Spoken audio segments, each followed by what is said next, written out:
Hola, buenas tardes. Nos encontramos en este momento con Álvaro Muñoz. Él es uno de los expertos en liderazgo organizacional que muy amablemente nos va a atender en esta ocasión para hacernos un marco, un poco, pues darnos una pincelada un poco amplia de cómo debe o cómo puede verse el tema del liderazgo a nivel organizacional. Álvaro, buenas tardes, ¿cómo estás? Buenas tardes, Giovanni. Un gusto estar aquí participando en esta actividad de esta entrevista. Muchísimas gracias por tu colaboración. Antes de empezar, si quieres, me podrías regalar de pronto una descripción chiquita de qué es lo que tú haces a nivel profesional. Actualmente yo soy consultor en liderazgo adaptativo, enfocado en liderazgo organizacional y también soy docente en algunos diplomados en cátedras de liderazgo y coaching, también en el enfoque organizacional. Digamos que de acuerdo a tu experiencia y a lo que vienes haciendo en términos del liderazgo adaptativo, ¿cómo crees que se podría llegar a definir el concepto de liderazgo como tal? Giovanni, yo te diría que la definición de liderazgo académicamente hay muchas vertientes. Hay liderazgo adaptativo, hay liderazgo por resultados, hay liderazgo por personalidades, pero básicamente y en la práctica lo que yo he observado es que cada organización tiene su definición de liderazgo y esa definición viene dada de acuerdo a la cultura organizacional, a la estrategia del negocio y al momento en que esté viviendo la organización. Hay organizaciones que para cierta estrategia, si es por decir alguna estrategia de crecimiento, eligen tener líderes que sean enfocados a los resultados en ese momento. Otras organizaciones que cuando están en un cambio cultural, de pronto eligen líderes que sean más enfocados hacia las personas y hacia la transformación. Entonces, dependiendo del momento, la cultura y la estrategia, podrías tener diferentes tipos de líderes dentro de la misma organización. Ok, o sea que podríamos hablar entonces de que ahí, no, por más que se pueda entender un concepto de liderazgo como digamos como el de una persona que tiene como esa vocación y ese don de hacer que la gente le siga y que la gente o sus colaboradores le sigan la idea, digamos, y le ayuden a cumplir los objetivos. Hay diferentes tipos de liderazgo entonces dentro de la organización. Sí, hay diferentes tipos de liderazgo y diferentes clasificaciones de líderes. Por ejemplo, en la descripción que nombrabas, estás describiendo lo que es un líder inspirador, ¿sí? Que eso es como la concepción más general que se tiene de liderazgo. El líder que motiva, que inspira, que provoca que la gente lo siga. Sin embargo, ese líder no es, estadísticamente no es muy frecuente. O sea, son muy pocos los líderes que cumplen con esa descripción. Pero hay otros tipos de líderes. Por ejemplo, cuando tienes en momentos en ciclo de vida de un proyecto, en cada una de esas etapas se requiere un tipo de liderazgo diferente para que el proyecto fluya. Y no necesariamente significa tener 6 líderes, podrías llegar a tener 6 líderes, uno por cada etapa, o podrías tener un líder que se comporta diferente de acuerdo a cada etapa del proyecto. Ese es un líder que se va adaptando al momento en que va fluyendo el proyecto, que es como lo ideal. Normalmente los líderes ejercen el liderazgo según su estilo y su personalidad y lo mantienen más o menos fijo, pero el liderazgo podría incluso estarse adaptando a las circunstancias que se requieran. O sea que podemos tener varios tipos de líderes dentro de la misma organización. No, no es algo tan... entiendo entonces que no es un concepto tan cerrado. O digamos, no es una categorización de persona como tan No, no, cerrada. no es un concepto fijo ni inmutable. De hecho, muchos líderes cuando hablas con ellos dicen, es que mi estilo de liderazgo es así.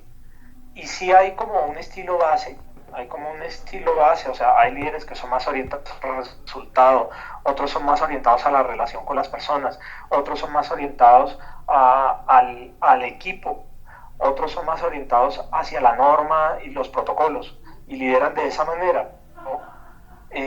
Digamos que esa puede ser la base, pero en ciertos momentos el líder también debe aprender a adaptar su estilo porque el equipo no es igual, por ejemplo. Si tú tienes un equipo de 10 personas, esas 10 personas no se van a comportar todas de la misma manera, no tienen las mismas motivaciones, no tienen los mismos temores, no tienen las mismas habilidades, no tienen las mismas experiencias Ok. de vida.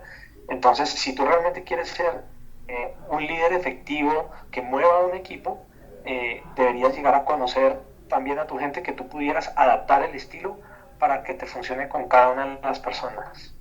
De la misma manera, si hablamos de liderazgo situacional, no es lo mismo el líder que requiere, por ejemplo, un estudiante o un profesional recién graduado sin experiencia laboral, requiere que una persona que lleva 20 o 30 años ya en ese puesto de trabajo. O sea, el momento de vida cambia, ¿sí? A un aprendiz, por ejemplo, tienes que darle mucha instrucción y mucho seguimiento, un acompañamiento. Pero a medida que va madurando y se va volviendo autónomo en la tarea, ya no necesitas hacer tanto acompañamiento y haces más bien, ¿cómo lo llamamos? Tocar bases, o sea, puntos frecuentes de muestreo como para ver en qué va. Pero cuando ya estás liderando a un experto, prácticamente ya tiene un nivel de autonomía que más bien el seguimiento y el acompañamiento incómodo de estorbar en la relación. Eventualmente ese líder puede ser esa persona que puede acompañar a una persona con poca experiencia y puede ayudar a que su curva de aprendizaje sea más corta. Sí, eso puede pasar. Esa es una función, esa puede ser una función del líder, ayudar a madurar el proceso de aprendizaje de sus colaboradores cuando son inexpertos o nuevos en la tarea.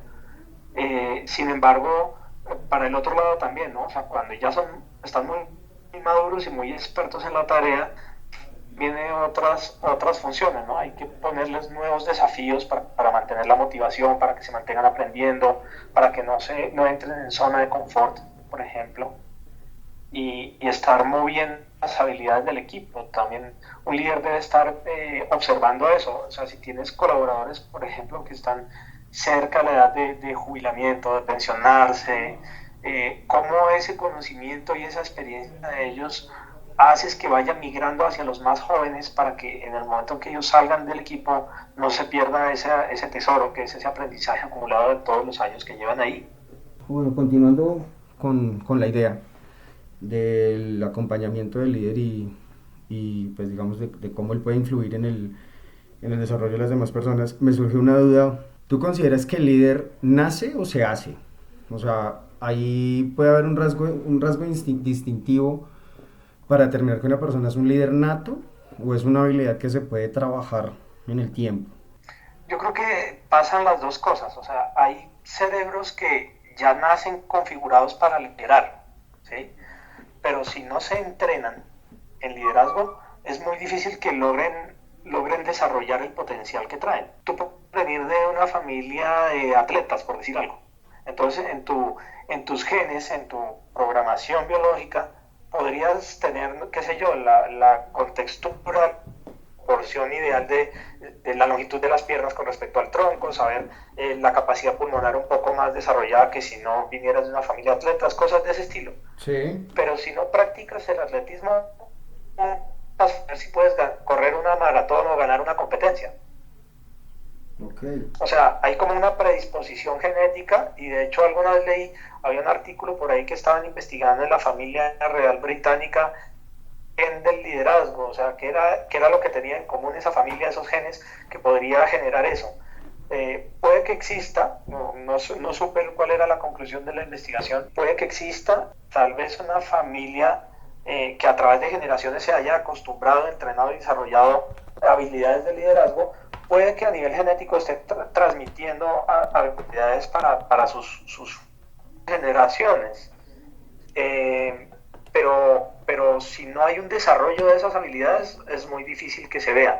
Entonces, yo creo que hay de ambas y que no son excluyentes. En el liderazgo, lo importante es las habilidades, ¿sí? Y ahí, en ese caso, hay dos tipos de habilidades, ¿no? Como sabrás, hay las habilidades duras, las habilidades técnicas. Es decir, un estudiante de primer semestre aprende mucho más rápido que un estudiante de último semestre, porque el de último semestre ya tiene menos campo para aprender sobre el mismo tema, sobre la misma carrera que el novato. pero cuando entras a la universidad, al trabajo, por ejemplo, a la empresa, vida profesional, lo que aprendes ya en teoría viene siendo muy poco. O sea, a través de qué aprendes, de desarrollos tecnológicos, de investigación, de experimentación y ensayo, o la información que empiezas a leer y estudiar, pues puede ser mucho menor que la que asimilabas en la universidad. Ahí el desempeño ya cambia de un tema técnico a un tema adaptativo, o sea, de habilidades blandas. Y esas habilidades blandas normalmente no nos las enseñan en la universidad, que es lo que las empresas reclaman a sus colaboradores. Normalmente, ¿qué es eso? Es trabajo en equipo, delegación, planeación, feedback, retroalimentación. Esas son habilidades blandas en las que no se estudian, pero hay que aprender por experimentación, y ahí es donde sí mejora el desempeño. Ahí el desempeño mejora radicalmente y siempre habrá campo para mejorar. Entonces, el liderazgo tiene una mezcla de habilidades duras, por ejemplo, esto que estamos haciendo es el tema de leer algunos libros, investigaciones, cosas de esas, pero realmente donde mejora el desempeño del líder y donde el líder se forja es en la experimentación, es Eh, en el ensayo y error, en el cómo voy a ensayar, cómo darle feedback a mi gente y ver qué funcionó, qué no funcionó, cómo lo mejoro para la siguiente ronda, que incorpore en la evaluación de desempeño final de año que no tenía y que puede ayudar a mejorar su desempeño, y ese tipo de cosas, esas calibraciones, ese estarse autoevaluando y revisándose como líder, que mejora realmente el desempeño esa es la verdadera maratón y el verdadero entrenamiento del líder. ok, o sea que básicamente, aparte de lo que uno puede aprender en la universidad, o sea, técnicamente lo que uno aprende en la universidad es como el conocimiento para poderse desenvolver en el medio donde se va a desenvolver, ¿sí? Por decirlo de alguna forma. Pero la experiencia pesa entonces bastante, tanto como para formularse como líder, como para seguir instrucciones, como para adaptarse a un nuevo cambio, como para entrar en una organización nueva, ¿sí? Sí, o para moverse dentro de una organización actual. Digamos que el conocimiento teórico te dice el qué se debe hacer, pero solo la práctica es la que te dice el cómo. Entonces podemos decir que en algún momento el líder podría enfocar a su equipo de trabajo el éxito tanto personal como profesional, o podría ayudarlo a direccionarse en ese sentido. Sí, termina siendo, hay algunos líderes que lo hacen conscientemente, o sea, hay líderes que conscientemente declaran estar trabajando para sacar lo mejor de su gente. Y dependiendo del estilo, hay algunos que lo hacen como a las buenas, otros lo hacen como muy a las malas. Y su equipo con el tiempo terminando a eso. O sea, hay, pues siempre va a responder a lo que el líder haga, siempre. Y hay otros líderes que se enfocan más en el resultado, y en ese trajinar por el resultado, en el camino terminan dándose cuenta de que para poder lograr el resultado deben trabajar con las personas. O sea que el resultado es consecuencia del trabajo que se haga con las personas, y que el trabajo que se puede hacer con las personas viene siendo consecuencia del trabajo que se haga, que hagan ellos mismos en su interior. Es decir, si yo no aprendo a dar feedback, o si no aprendo a tener una conversación, a ser asertivo con mi gente, o si no aprendo a delegar correctamente, o sea, ¿cómo me cambio yo a mí mismo? No voy a poder transmitir el mensaje y las habilidades que requiere a mi gente para que pueda dar los resultados que la organización espera. ¿El líder en qué posición jerárquica podría estar? ¿Tiene que ser necesariamente en la parte superior de la pirámide o puede ser una persona tal vez un tanto más transversal o cómo lo podríamos ver dentro de la organización? Mira, ese es un concepto que está mezclado, o sea, tenemos mezclado liderazgo y autoridad. Si yo te preguntara, ¿quién es el líder de la ciudad? ¿Qué me dirías? ¿Quién es el líder de la ciudad? Depende del partido político. Pero Pero ¿qué me dirías? Independientemente de un partido, ¿cuál sería tu tendencia a responder? pues mi tendencia a responder sería Petro. Y si te pregunto, ¿él es un líder? ¿Qué responderías? Yo te diría que sí porque mueve mucha gente y porque mucha gente le sigue las ideas que tiene. Cuando yo lanzo esa pregunta en algún taller, en algún seminario, les pregunto, ¿quién es el líder de la ciudad? Normalmente la gente responde, el alcalde. Y cuando les respondo, ¿y el alcalde? Y cuando les vuelvo a preguntar, ¿y el alcalde es un líder? Me dicen, no. No, él Entonces sería la fíjate máxima que en el autoridad. inconsciente, exactamente, en el inconsciente está mezclado los conceptos de liderazgo y autoridad, ¿sí? Pero tú puedes tener líderes que no tienen autoridad. Y fíjate que dentro de un equipo de trabajo, sin tener autoridad sobre el equipo, hay gente que mueve, por ejemplo, la opinión del equipo. Hay líderes de opinión, hay líderes de conocimiento, hay líderes que tienen, por ejemplo, o a veces, yo no sé si recuerdas en la época de la universidad o de estudio en el colegio, a veces uno tenía algún amigo que era como el que abría la conversación, ¿no? O el que siempre en los grupos de chicos en la adolescencia hay uno que es el que va y le habla a las muchachas para poder establecer conversación entre los grupos de chicos y las de las niñas. Sí. Entonces, ese era un líder que sabía abrir el contacto, abrir el camino, ¿sí? Entonces, hay muchos tipos de liderazgo que no tienen que ver con autoridad, como también hay autoridades que no, un tipo de liderazgo. En las organizaciones y en los cargos públicos hemos visto mucha gente que tiene autoridad, pero no tiene liderazgo. Ok. Entonces, para responderte la pregunta, puede ser un líder en cualquier cargo jerárquico de la organización. Ah, ok. Puedes tener un líder que lidera por experiencia, por ejemplo. O sea, me ha tocado ver en plantas de producción operarios que lideran porque son tal vez el único que sabe cómo se maneja cierta máquina o el que sabe cierta formulación o el que sabe la historia de la compañía y entonces es como el más veterano y los más jóvenes le siguen. Entonces son líderes que lideran en base a su conocimiento, a su experiencia. Hay otros líderes que lideran por filiación, por ejemplo, entonces son muy buenos estableciendo relaciones y hacen conexiones y se mueven en la arena política, más que en la arena técnica, se mueven en la arena política y saben mover las cosas a ese nivel sin ser necesariamente la máxima figura dentro de la organización.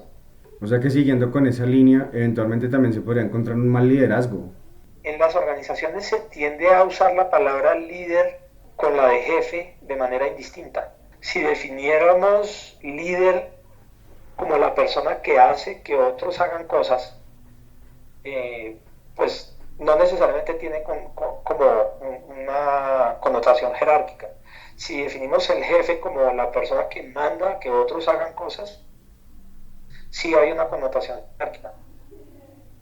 Entonces, en esa distinción sí puedes tener buenos jefes y malos jefes, pero también puedes tener buenos líderes y malos líderes. O sea, hay líderes que incitan sin tener cargo y jerarquía, pueden estar moviendo animadversiones al interior de un grupo.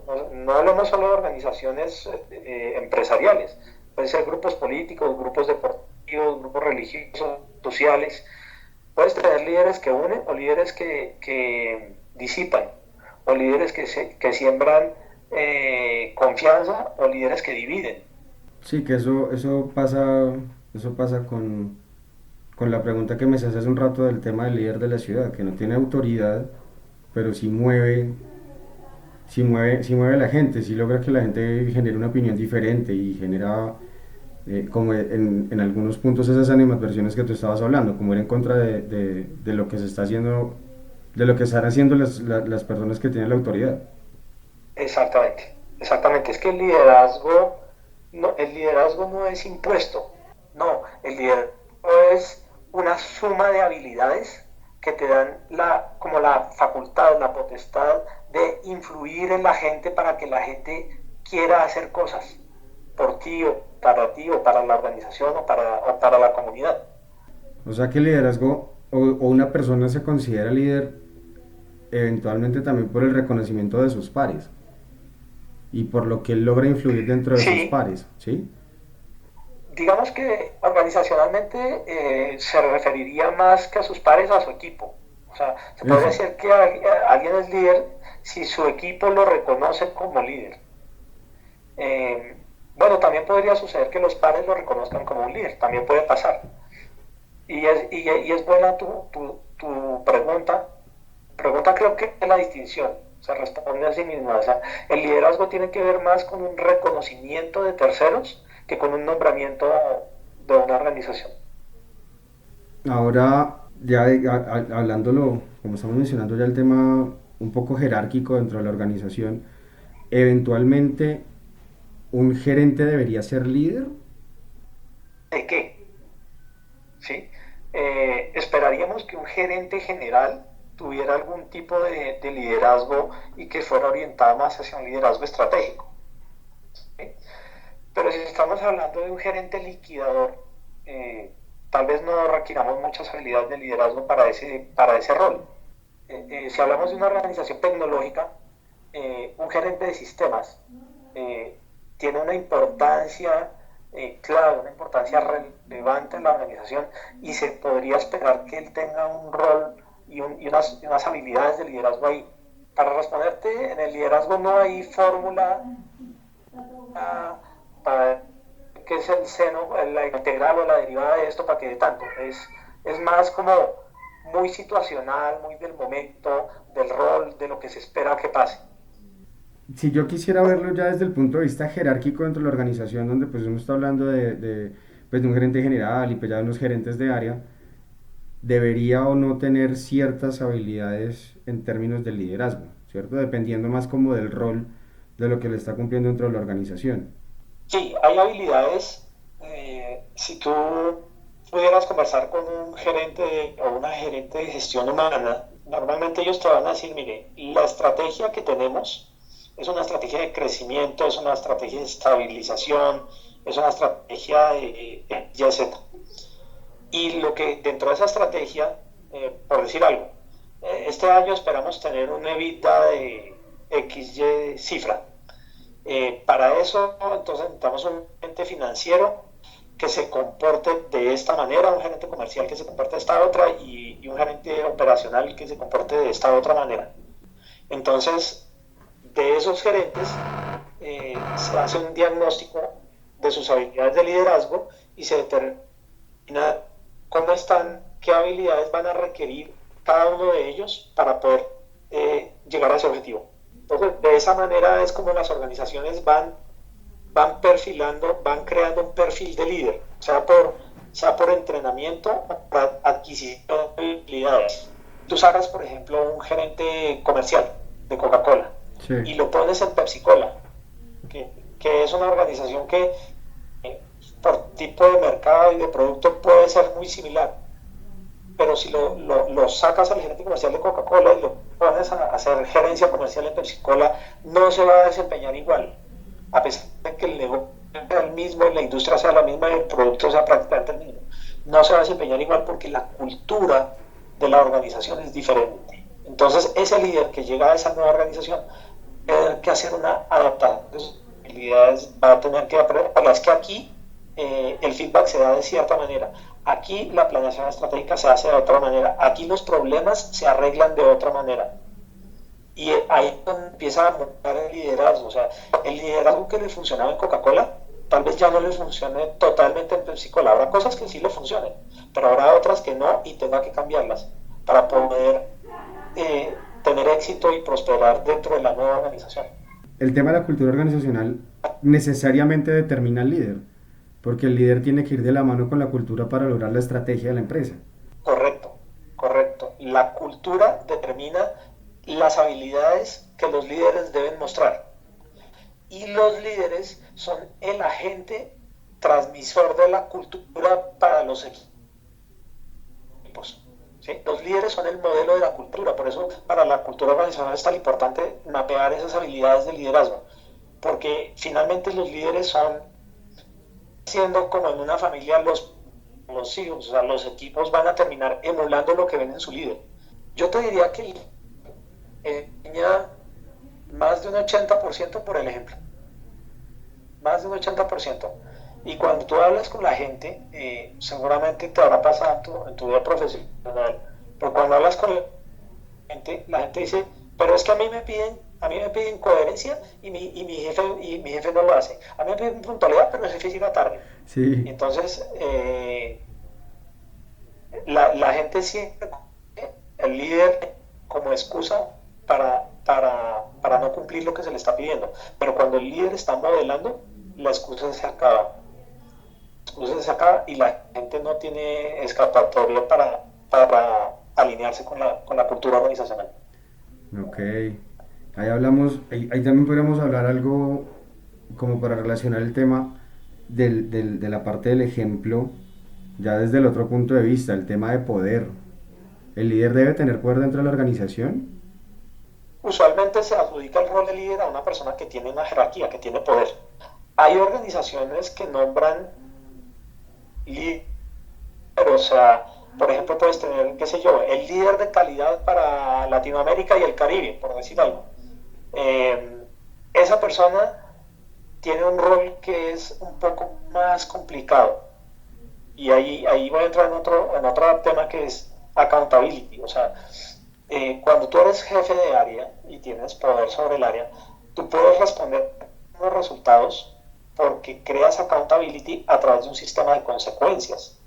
¿Sí? Sí, Pero para poder tener consecuencias, bien sea una felicitación, o más feedback, o un almuerzo, o una llamada de atención, cuando hay un comportamiento que se sale de lo esperado, eso es un sistema de consecuencias. Pero para poder tener eso, tienes que tener jerarquía y autoridad. y eventualmente ese poder podría ser corrompible. Una persona podría llegar a Corrompible. embriagarse, un líder podría llegar a, no sé, embriagarse de poder y hacer cosas, digamos, fuera de lo que se espera que haga dentro de la organización. Pues hay estudios que demuestran que entre más poder tiene la persona, el cerebro crea unos receptores, eso crea en el cerebro unas descargas de dopamina y que le producen placer, o sea, el poder de lograr, el poder de adquirir, el poder de hacer que las cosas pasen, eso genera un placer en el cerebro de la persona. Y entre más frecuentes sean las descargas, pues el cerebro se va acostumbrando a la descarga y para poder sentir placer otra vez requiere una descarga mayor. Sí, Y algunos estudios han mostrado, unos estudios que hicieron en México, mostraron que está correlacionado con los niveles de testosterona en la persona. Entonces, hicieron unos estudios con los niveles, correlacionando los niveles de testosterona de unos expresidentes, los niveles de corrupción en sus gobiernos y encontraron una correlación directa.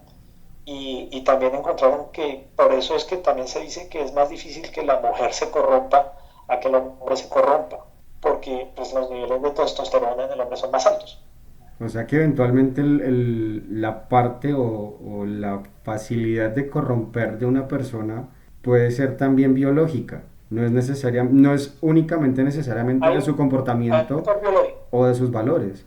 correcto, hay un factor biológico, pero también hay como o sea, los valores son lo que en algún punto permiten que ese factor biológico se dispare o no se dispare. Cuando ya esas descargas de dopamina tan frecuentes y tan excesivas que de pronto ya no tienen freno, ahí vamos a tener casos de corrupción. Pero cuando hay unos valores bien cimentados, están declarados, como desde la organización, o sea, desde la crianza como en la organización, y la organización, como te decía ahora, tiene un sistema de consecuencias. Es muy difícil que los líderes, eh, que yo conozco, sé de organizaciones donde hay líneas muy estrictas, donde la línea ética está claramente marcada. He presenciado casos de línea roja anónima donde una llamada, una denuncia anónima pone en problemas a un líder por un comportamiento indebido, donde un líder, un mando medio, hace algún comentario medio de doble sentido y lo denuncian por acoso laboral o alguna cosa de estas, inmediatamente se hace la investigación de la organización. Esas organizaciones son las que más sanas se mantienen y menos focos y casos de corrupción hay. Pero hay organizaciones también, hay organizaciones que no tienen clara esa frontera. Entonces, digamos, en el mundo de las compras y del supply chain, puede ser frecuente que algunos proveedores o algunos sí, proveedores tengan detalles con los compradores, invitaciones a almorzar, viajes o regalos costosos, ese tipo de cosas. Si la organización permite ese tipo de fronteras, de zonas grises, después es muy difícil deslindar eso. Entonces, cuando la organización dice aquí no se permiten regalos, aquí no se permiten atenciones, aquí esto, y está claro el límite y se define qué es un regalo, qué se considera un regalo para la organización, qué se considera una atención o qué se considera publicidad y la publicidad sí se puede recibir.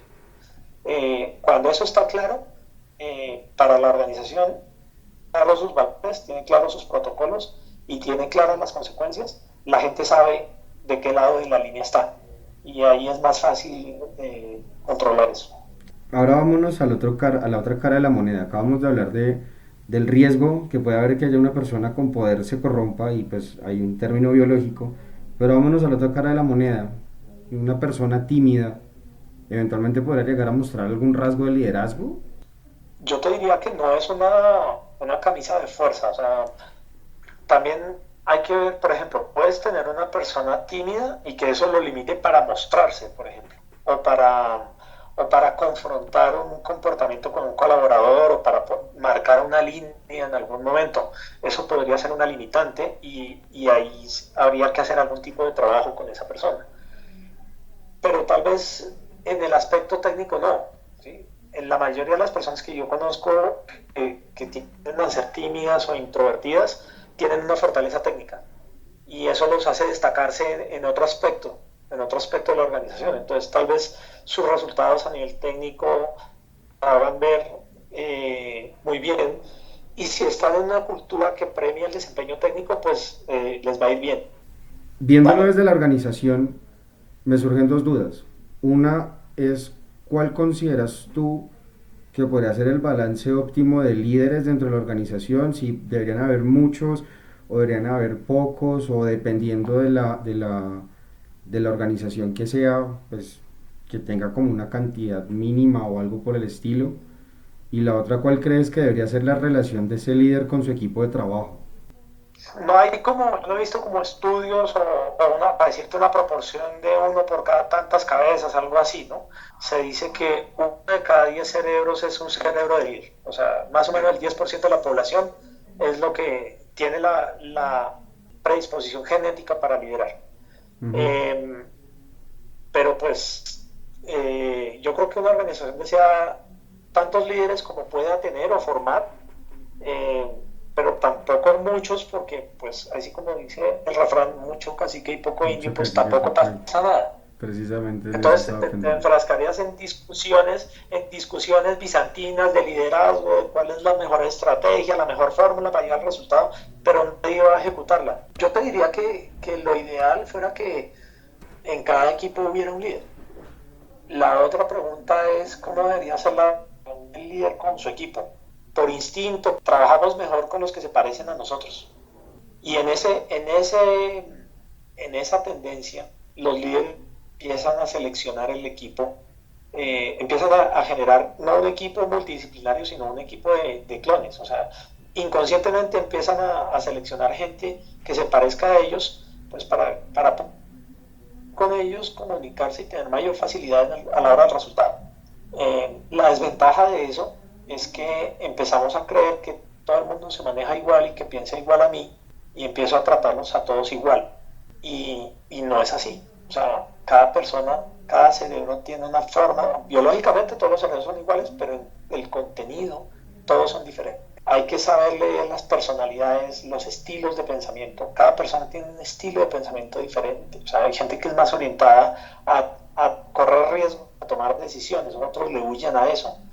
Y si tú miras, son como cuatro dimensiones, cada una con dos polos, o sea, el polo más alto o el polo, o dos polos opuestos, para no llamarlo alto y bajo. Todos tenemos esas cuatro dimensiones, y si cada dimensión está en un extremo o en el otro, pues eso te puede dar infinidad de combinatorias y permutaciones. Entonces, ¿Cómo debe ser la relación del líder? Ideal, el líder debería conocer a cada miembro de su equipo, en sus motivadores, en sus fortalezas, en sus debilidades, y jugar como juega un director técnico. El líder lidera a su equipo en dos dimensiones, en lo grupal, como configurando un sistema para lograr un resultado, y en lo individual. O sea, ¿qué hay en ese mundo de esa persona eh, que, que requiera de mí para que esa persona pueda dar lo mejor? Sí he visto en algunos casos que se puede sentir como que ese líder se vuelve como el papá de uno. Entonces es el que lo acompaña, el que lo guía, el que le muestra, el que le enseña, el que le tiene paciencia. Pero hay una línea que no se puede transgredir, es precisamente esa, donde una cosa es que la persona me esté guiando dentro de la organización y otra vez es que esa persona, por su forma de ser, pase esa línea y se vuelva como un papá para uno, entonces ya tanto para lo bueno, porque en lo bueno te felicita en público, como para lo malo, que en lo malo también te regaña como si fueras pues su hijo, ¿sí? Sí, ahí también hay un tema y es que, pues como no, nadie te enseña a liderar y a liderar no se aprende en libros, entonces, ¿qué hace la gente normalmente? Y eso también es inconsciente, es, ok, ¿cómo voy a manejar a esta gente? Y el modelo más cercano que tienen de liderazgo es o el papá o el primer jefe que tuvieron. Sí, Y de esas dos figuras arman un modelo. sí, Entonces, los que tuvieron la suerte de tener un papá que era líder o un jefe que era buen líder, a esos pues les va bien normalmente. Pero los que tuvieron un papá mal geniado, o un líder impaciente, o un líder frustrante, que no sabía entrenar, no sabía enseñar, pues se van volviendo así. Entonces tendemos a liderar de acuerdo a lo que hemos visto que otros nos lideran. También hay que buscar un balance sano. Alguna vez yo recuerdo que en alguna sesión de coaching un líder decía, es que yo veo a mi equipo como si fueran mis hijos. Entonces estábamos hablando de gestión del talento y él me decía, yo no soy capaz de despedirlos porque es que uno no puede despedir a los hijos. Entonces yo le decía, pero, pero ¿a dónde te está llevando eso? O sea, estás criando un grupo de muchachitos que dependen de ti, pero que no te están dando los resultados. Entonces él me decía, sí, estoy viéndolo, estoy enfocándolo mal, o sea, no puedo hacerme cargo de unas responsabilidades como padre cuando no soy el padre, porque finalmente eso lo va a llevar, o sea, hay una línea clara que el líder tiene que tener claro en una organización y es que la organización lo puso allí para entregar unos resultados. La aproximación del líder a su equipo no debe ser una aproximación paternalista, debe ser una aproximación equilibrada en la que trabajamos en equipo, ¿sí? Pero más como yo te ayudo como un removedor de obstáculos, o sea, ¿qué necesitas tú para que puedas hacer tu trabajo dentro de los estándares, los tiempos, la calidad que requerimos? ¿En qué te puedo colaborar yo para eso? Pero también, si veo que no está pasando, también debo tener la capacidad de confrontar y decir, bueno, quedamos en esto, quedamos en nada y está pasando B. Cuéntame cuál es la razón de esta diferencia y poder hacer ajustes.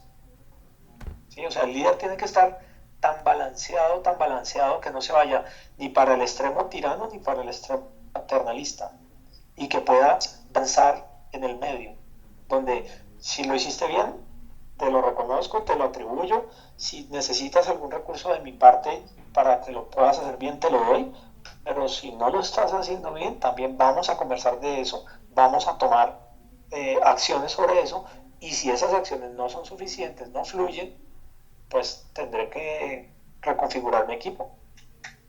me pareció interesante el ejemplo que tomaste de la persona que decía que como veía a su equipo de trabajo como unos hijos, no era capaz de despedirlos.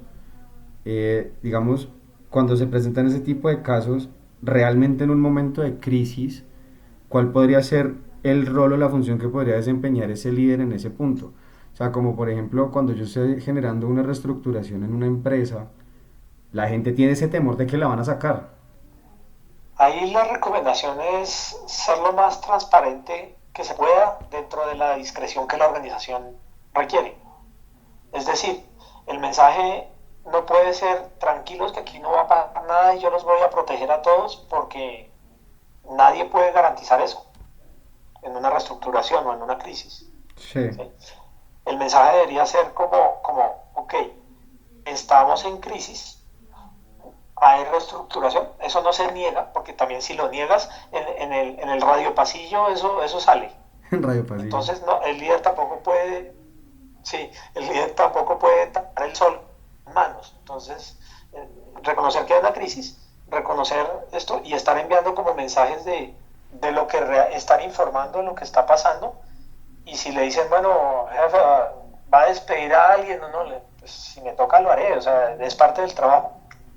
No es una posición fácil para estar, no es una posición fácil y no es muy fácil de administrar, porque en el momento en que le dicen necesito 2 o 3 de su equipo, tener que escoger cuáles y después tener que explicar al equipo las razones de su decisión. Si las explica, va a haber inconformes. Si no las explica, también va a haber inconformes.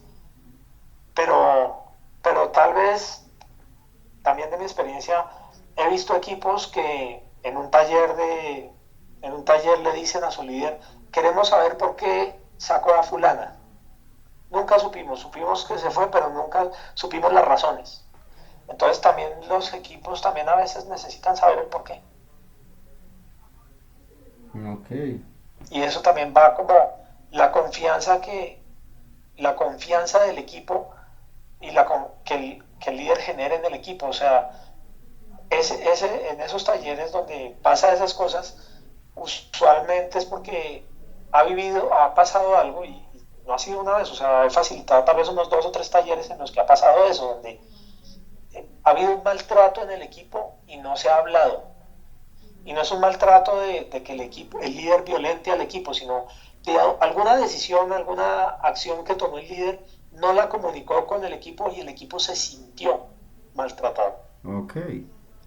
Pero ese sentirse maltratado después genera otras dinámicas. Entonces hablan entre ellos, se callan cuando viene el líder o hacen algunas cosas, pero tienen propuestas, no las presentan ante el líder por temor a alguna reacción.